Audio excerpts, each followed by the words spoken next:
ফাঁস হয়ে যাওয়ার পরেও যদি আমাদের মতো মানুষ আমরা ফেল করি, বুঝতে হবে আমি ছাত্র না। এই কথা বোঝেন আমার? এই 5টা প্রশ্নের সঠিক জবাব দেওয়া ছাড়া তা না না না না, ফাঁক ফকর দিয়ে চলে যাবেন না, সঠিক জবাব দেওয়া লাগবে। 1 নাম্বার একটা জীবন দিয়েছিলাম, কি করে ব্যয় করলে ওটা বল। 2 নাম্বার একটা যৌবন দিয়েছিলাম 15 থেকে 45, এই সময়টা কি করে ব্যয় করলি বল। 3 নাম্বারে কি করে সম্পদ উপার্জন করেছিল, ওই রাস্তাগুলো বল, দেখি তোর রাস্তাগুলো ঠিক আছে কিনা।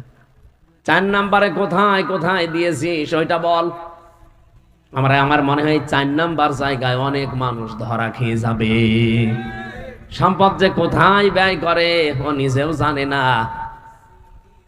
অথচ সম্পদ গুলো তো আপনি কতদিন আগে আমার আল্লাহর কাছে বিক্রি করে দিয়েছেন, যেই দিন আপনি বলেছেন লা ইলাহা ইল্লাল্লাহ। এ কালেমা পড়ার মানে হচ্ছে আমার জীবন, আমার মরণ, আমার বেঁচে থাকা, আমার মরে যাওয়া, আমি সব আল্লাহকে অলরেডি দিয়ে দিয়েছি। ওলে ইন্না সালাতি ওয়া নুসুকি ওয়া মাহইয়ায়া ওয়া মামাতি লিল্লাহি রাব্বিল আলামিন।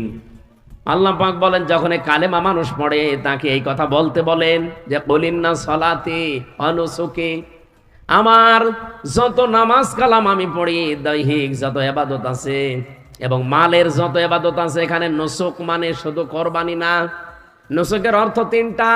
এদিকে তাকান। নুসুক মানে 1 নম্বরে রক্ত প্রবাহ করা, যেটা আমরা কোরবানি বুঝি। 2 নম্বরে নুসুক মানে হজের কার্যকলাপ, এটা কঠিন কাজ। 3 নম্বরে পৃথিবীর যত ইবাদত বন্দেগী আছে, আরবিতে তাকে নুসুক বলা হয়। এই যত রকমের কিছু আমি করেছি সব আল্লাহকে অলরেডি দিয়ে দিয়েছি।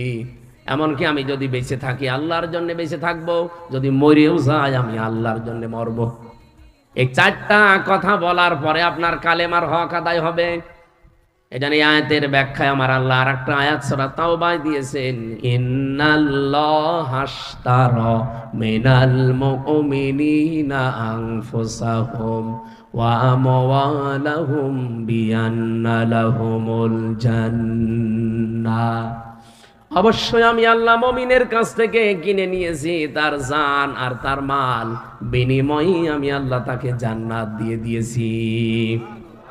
আমার প্রশ্ন হচ্ছে, এখানে ক্রেতাকে আন্দাজে বলবেন না। ইন্নাল্লাহা আশতারা মিনাল মুমিনিনা, অবশ্যই আমি আল্লাহ নিজে ক্রয় করেছি। সুতরাং ক্রেতা যে সে না দুনিয়ায়, কে? আরো জোরে বলেন।